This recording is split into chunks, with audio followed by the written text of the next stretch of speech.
خبر شامل کرتے ہیں خیرپور ٹامیہ والی سے میں روز مکی، بیورو چیف آ رہا ہے میں چرتو نیوز۔ خیرپور ٹامیہ والی کے روحانی سرپرست اولیاء حضرت خواجہ خدا بخش رحمۃ اللہ علیہ کے 193ویں عرس مبارک کے موقع پر دربار عالیہ خیرپور ٹامیہ والی سمیت تحصیل بھر میں روحانی اور دعائیہ تقریبات شروع ہوگی۔ دربار عالیہ خیرپور ٹامیہ والی میں 193ویں عرس مبارک کی تقریبات کا آغاز تلاوت قرآن مجید، نعت رسول مقبول صلی اللہ علیہ وسلم اور مزار مبارک کے غسل مبارک اور چادر پوشی سے ہوا۔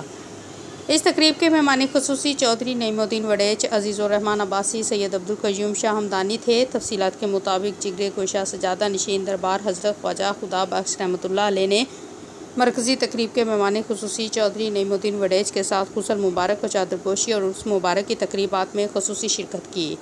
اس موقع پر صلاح الدین پیرزادہ، طارق انیس پیرزادہ، طاہر پیرزادہ، محمد اقبال پیرزادہ، میاں محمد طیب پیرزادہ، محمد جواد بابر پیرزادہ، محمد عدیل پیرزادہ، سلمان فیصل پیرزادہ، خاندان خواجہ خدا بخش کے بزرگ کارکنان، بزم قادریہ اور عقیدت مندوں کی بہت بڑی تعداد موجود تھی۔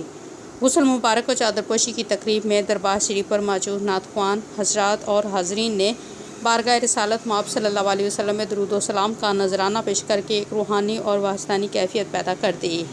سجادہ نشین دربار حضرت خواجہ خدا بخش رحمۃ اللہ علیہ خواجہ محمد عبدالرزاق قدوسی پیرزادہ نے ملک کی سلامتی خوشحالی کے لیے خصوصی دعا کی۔ 193ویں عرس مبارک کے سلسلے میں دربار خواجہ خدا بخش پر عظیم الشان محفل نعت و دعائیہ تقریب کے انعقاد کا سلسلہ جاری رہے گا۔ محفل نعت میں عالمی شہرت یافتہ نعت خوان بحضور سرور کونین میں گلۂ عقیدت پیش کریں گے۔